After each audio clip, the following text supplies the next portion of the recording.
যারা কলকাতা বিশ্ববিদ্যালয়ের অধীন বিভিন্ন কলেজে বিএ বাংলা অনার্স ও এডুকেশন অনার্স অ্যাডমিশন নিয়েছেন, তাদের জন্য প্রান্তিক গাইড নিয়ে এসেছে দারুণ দারুণ সুবর্ণ সুযোগ।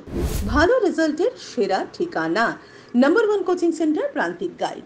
এখানে অ্যাডমিশন নিলে যে সমস্ত সুবিধাগুলো রয়েছে, যেমন নিয়মিত online class, high quality notes, 100% common suggestion, নিয়মিত পরীক্ষার ব্যবস্থা, video recording class facility, extra class facility and special care.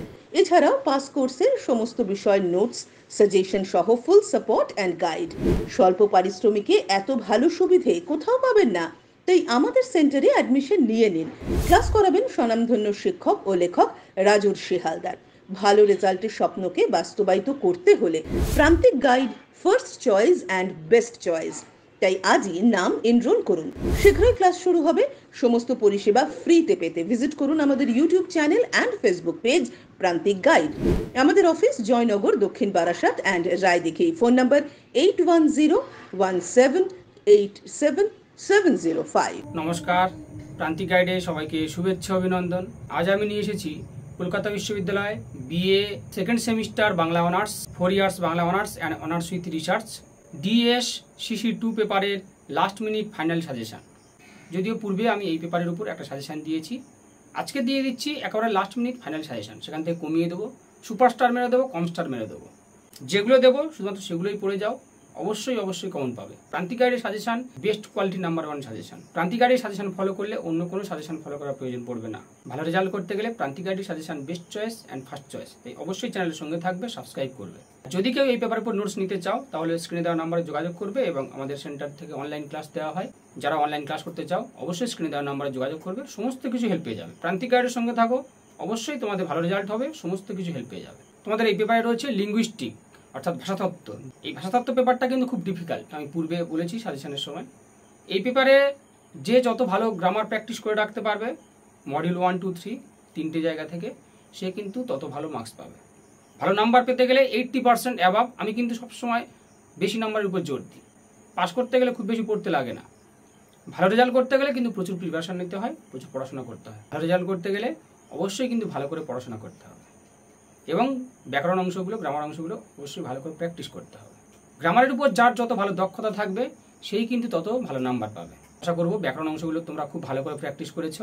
তোমরা নবম শ্রেণী এবং দশম শ্রেণীর বাংলা ব্যাকরণ যে বইগুলো রয়েছে সেই বই থেকে প্র্যাকটিস করো। খুব ভালো দেওয়া রয়েছে। শিখতে গেলে এবং লাইফ টাইম সারা জীবনের মতো শিখতে গেলে, সারা জীবন যাতে মনে থাকে সেরকমভাবে শিখতে গেলে অবশ্যই 7, 8, 9, 10 এই 4টে ক্লাসের বাংলা ব্যাকরণ বইগুলো জোগাড় করো। খুব ভালো দেওয়া রয়েছে, অবশ্যই কিন্তু তোমাদের খুব ভালো উপকার হবে। তাই অবশ্যই তোমরা ওই বইগুলো প্র্যাকটিস করবে। আর ধ্বনিবিজ্ঞান পেপারটা এমনিতে ডিফিকাল্ট হয়, ভাষাতত্ত্ব পেপার ডিফিকাল্ট হয়। নোটসগুলো খুব ভালো করে মুখস্থ করবে, একেবারে জলের মতো মুখস্থ করবে। মুখস্থ করে কিন্তু লিখবে, লেখার কিন্তু কোনো বিকল্প নেই। লিখলে সারা জীবন মনে থাকবে। যে কোনো নোটস, যে কোনো পেপার, যে কোনো সাবজেক্ট সবসময় লেখা প্র্যাকটিস করবে। নোটস মুখস্থ করবে, মুখস্থ করার পরে লিখবে, লিখলে সবসময় মনে থাকবে। তাহলে নোটস একবারে কপি পেস্ট করে দিয়ে আসতে পারবে। ভালো মার্কস পেতে গেলে ভালো করে পড়তে হবে, ভালো করে নোটসগুলো লিখতে হবে এবং অবশ্যই বাংলার ক্ষেত্রে বিশেষ করে ভালো কোয়ালিটির নোটস দরকার। আমি যেমনভাবে বলছি সেগুলো ফলো করো, অবশ্যই তোমাদের ভালো রেজাল্ট হবে। আজকে আমি দিয়ে দিচ্ছি ডিএসসিসি 2 পেপারের লাস্ট মিনিট ফাইনাল সাজেশন। সেখান থেকে একেবারে কমিয়ে দেবো। আমি কোশ্চেনগুলো বলবো, কারণ অনেকে রয়েছে সাজেশনটা হয়তো প্রথম ফলো করছো, তাই অবশ্যই কোশ্চেনগুলো আমি বলবো, বলার পরে স্টার মেরে দেবো। সুপার স্টার, কম স্টার, বেশি স্টার। অবশ্যই প্রথম থেকে শেষ পর্যন্ত আমার কথাগুলো মনোযোগ দিয়ে শুনবে। মডিউল 1 থেকে লিখে নাও, বাংলা ভাষার শব্দভাণ্ডারকে কয়টি শ্রেণীতে ভাগ করা যায় ও কি কি, একটি রেখাচিত্রের সাহায্যে আলোচনা করো। ব্যঞ্জন ধ্বনির উচ্চারণ স্থানগুলির নাম লেখো। উচ্চারণ স্থান অনুযায়ী বাংলা স্বরধ্বনির বর্গীকরণ করো। উচ্চারণ স্থান অনুযায়ী বাংলা স্বরধ্বনিগুলির বর্গীকরণ করো। উচ্চারণ স্থান ও প্রকৃতি অনুযায়ী ব্যঞ্জন ধ্বনির বর্গীকরণ আলোচনা করো। এই 4টে 15 নাম্বারের জন্য মডিউল 1 থেকে। 5-এর জন্য করবে ধ্বনি বর্ণ অক্ষরের সম্পর্ক। ধ্বনি বর্ণ অক্ষরের সম্পর্ক। ব্যঞ্জন ধ্বনির অন্তর্গত দন্তধ্বনির পরিচয় দাও। বাগধ্বনি ও বিভাজ্য ধ্বনি দুটির প্রধান শ্রেণীর নাম উল্লেখ করো। ব্যঞ্জন ধ্বনির উচ্চারণ স্থানগুলির নাম লেখো। মৌলিক স্বরধ্বনি ও যৌগিক স্বরধ্বনি কাকে বলে উদাহরণ সহ আলোচনা করো। একটি রেখাচিত্রের সাহায্যে বাংলা স্বরধ্বনির উচ্চারণ স্থানগুলি নির্দেশ করো। ধ্বনি ও বর্ণের সম্পর্ক এবং পার্থক্য। অক্ষর কাকে বলে, অক্ষর গঠনের মূল নিয়ম কি, আর স্বরধ্বনি ব্যঞ্জনধ্বনির পার্থক্য। এটা হলো মডিউল 1। মডিউল 1 থেকে সুপারস্টার মেনে নাও একদম। আমি যেগুলো সুপারস্টার মারছি সেগুলো আগে পড়বে, তারপরে অন্যগুলো পড়বে। ভালো রেজাল্ট করতে গেলে পুরো সাজেশনটা ফলো করে পুরো সাজেশনটাই করবে। যাদের অল্প নাম্বার পেলে চলবে তারা স্টার মার্কস কটা আগে মুখস্থ করবে। সবাই মোটামুটি স্টার মার্কস কটা তোমরা আগে মুখস্থ করবে, তারপরে অন্য প্রশ্নে যাবে। আগে স্টার মার্কসগুলো মুখস্থ করবে, সুপারস্টার যেগুলো দিয়ে দিচ্ছি। 15 নম্বর জন্য সুপারস্টার মেনে নাও। বাংলা ভাষার শব্দভাণ্ডারকে কয়টি শ্রেণীতে ভাগ করা যায়, কি কি আলোচনা করো। শব্দভাণ্ডারটা সুপারস্টার মারো। আর উচ্চারণ স্থান ও প্রকৃতি অনুযায়ী ব্যঞ্জনধ্বনির বর্গীকরণ, সুপারস্টার মারো। উচ্চারণ স্থান ও প্রকৃতি অনুযায়ী ব্যঞ্জনধ্বনির বর্গীকরণ, সুপারস্টার মেরে নাও। এই দুটো এখান থেকে সুপারস্টার মেরে নাও। তারপরে স্বরধ্বনিটা বা ব্যঞ্জনধ্বনির আর যে কোশ্চেনগুলো রয়েছে অল্প স্টার মেরে নাও। সুপারস্টার মেরে নাও মোটামুটি শব্দভাণ্ডার আর উচ্চারণ স্থান ও প্রকৃতি অনুযায়ী ব্যঞ্জনধ্বনির পরিচয়। 5 জন্য তোমরা স্টার মেরে নেবে। ধ্বনি বর্ণ অক্ষরের সম্পর্ক, মৌলিক স্বরধ্বনি ও যৌগিক স্বরধ্বনি কাকে বলে উদাহরণ সহ বুঝিয়ে দাও। মৌলিক স্বরধ্বনি এবার আলাদা আলাদা করে আসতে পারে, মৌলিক স্বরধ্বনি, যৌগিক স্বরধ্বনি। অক্ষর কাকে বলে, অক্ষর গঠনের মূল নিয়ম কি তা আলোচনা করো। আর একটি রেখাচিত্রের সাহায্যে বাংলা স্বরধ্বনির উচ্চারণ স্থান, একটি রেখাচিত্রের সাহায্যে বাংলা স্বরধ্বনির উচ্চারণ স্থান। এটা আবার অনেক সময় 15 নম্বরে এসে যায়, সেই জন্য এটা একটু দেখে রাখবে। অবশ্যই যে কটা স্টার মারলাম সে কটাই করো, এই বাইরে অতিরিক্ত কিছু করতে হবে না। অবশ্যই কমন পেয়ে যাবে। এবার যাও মডিউল 2। মডিউল 2 থেকে করবে তোমরা উপভাষা কাকে বলে বা উপভাষা বলতে কি বোঝো, শ্রেণীবিভাগ করো। উপভাষা কিন্তু 5টা শ্রেণীবিভাগ রয়েছে, 5টা শ্রেণীবিভাগ সবকটাই মুখস্থ করবে। যে কোনো মডিউলে আগে 15 নম্বর বড় কোশ্চেনগুলো মুখস্থ করে নাও, করলে দেখবে 5এও হয়ে যাবে। আর ব্যাকরণ অংশ প্র্যাকটিস থাকলে তোমাদের কিন্তু ওখান থেকে 5ও অনেকগুলো হয়ে যাবে, আর 1 তো অবশ্যই হবে। যাদের ব্যাকরণে ভালো দক্ষতা রয়েছে তারা কিন্তু 1 সবগুলোই পারবে।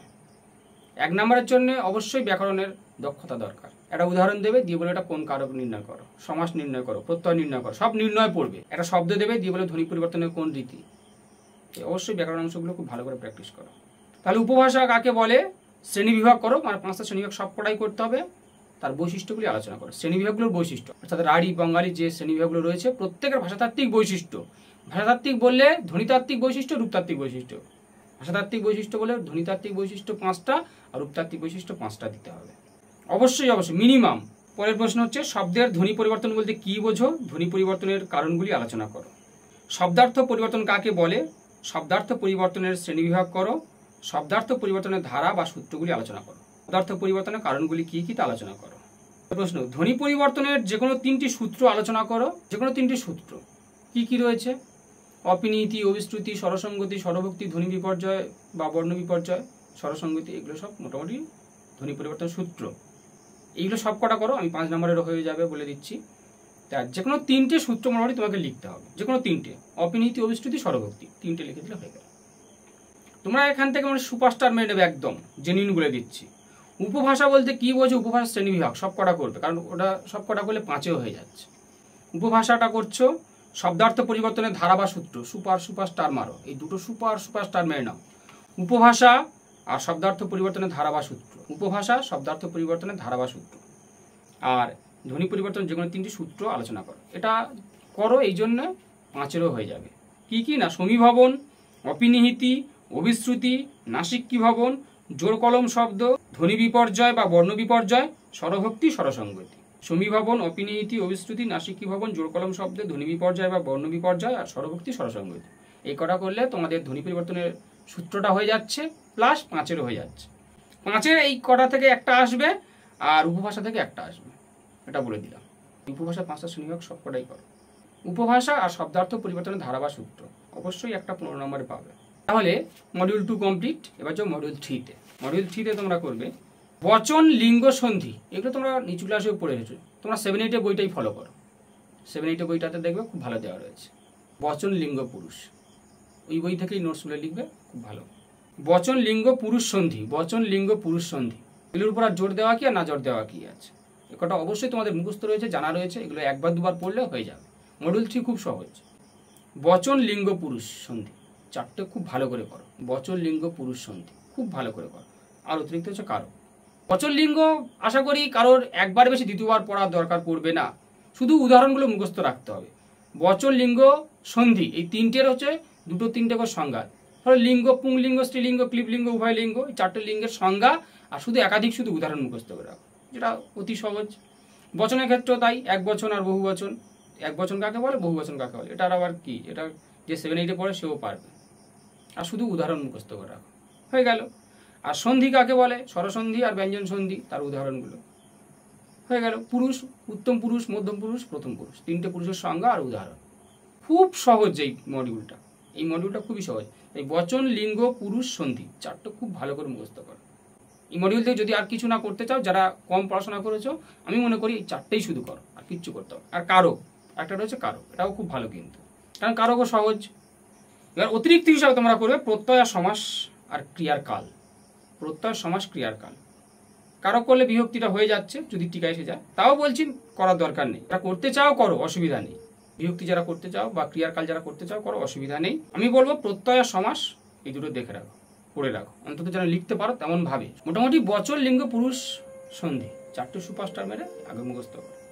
5-এর জন্য এখান থেকে খুব মনোযোগ দিয়ে শুনবে। বা 1-এর জন্য কিছু শব্দ দিয়ে দেবে, ধ্বনি পরিবর্তনের রীতি বা উৎস, শব্দ ভাণ্ডারের কোথা থেকে নেওয়া হয়েছে, মানে কোন শব্দ ভাণ্ডার, তৎসম শব্দ, দেশি শব্দ না বিদেশি শব্দ। পরিবর্তনও তাই, ধ্বনি পরিবর্তনের কোনটি, যেটা অপিনীতি, অবিশ্রুতি, স্বরসঙ্গতি ও স্বরভক্তি, এমনভাবে কিন্তু করতে দেবে। আর এর সঙ্গে করে রাখবে পদান্বয়ী বা ধন্যাত্মক অব্যয়, অব্যয়ের ব্যবহার, পদান্বয়ী বা ধন্যাত্মক অব্যয় বা অব্যয়ের ব্যবহারটা করবে। শব্দের বিভক্তি কেন যুক্ত হয়, বিভক্তির ব্যবহার, বাংলা সমাসের সমস্ত পদ, সমস্যমান পদ এবং ব্যাসবাক্য বলতে কি বোঝো বা কাকে বলে, নতুন শব্দ গঠনে সমাসের ভূমিকা। খুব সহজ, এই কটা একটু দেখে রাখো। কারণ ওই সমাসের যে কোনো একটা ধরো বলে দিল, যে কোনো একটা সমাস বা মেনশন করে দিল, বহুব্রীহি বা দ্বিগু সমাসের একটা টিকা আসতে পারে, বা কারকের 6টা যে কারক রয়েছে সেই কারক থেকে একটা দিয়ে দিল, যেগুলো তোমাদের পক্ষে খুব সহজ। তোমরা যেহেতু আগে পড়ে এসেছো, তাই এই মডিউলটা নিয়ে তোমাদের কোনো চিন্তা নেই। এটুকু বলবো, খুব ভালো করে লিখো তোমরা, লেখাটা যেন খুব ভালো হয়, সুন্দর করে পরিষ্কার পরিচ্ছন্ন গুছিয়ে লেখো, যেন পরীক্ষক নাম্বার কাটার কোনো স্কোপ না পায়। ভালো রেজাল্ট করতে হবে, 80% মার্কস পেতে হবে। এইরকমভাবে পড়াশোনা করো, এরকমভাবে নোটসগুলো মুখস্থ করো। এই গেল তোমাদের DSCC2 পেপারের লাস্ট মিনিট ফাইনাল সাজেশন, আমি দিয়ে দিলাম। সমস্ত যেমনগুলো বললাম তেমনভাবে পড়াশোনা করো। আর যারা পরবর্তী সেমিস্টারে অনলাইন ক্লাস করতে চাও, অবশ্যই যোগাযোগ করবে, সমস্ত কিছু হেল্প পেয়ে যাবে। আর নোটস যারা কিনে নিতে চাও যোগাযোগ করবে, সমস্ত কিছু হেল্প পেয়ে যাবে।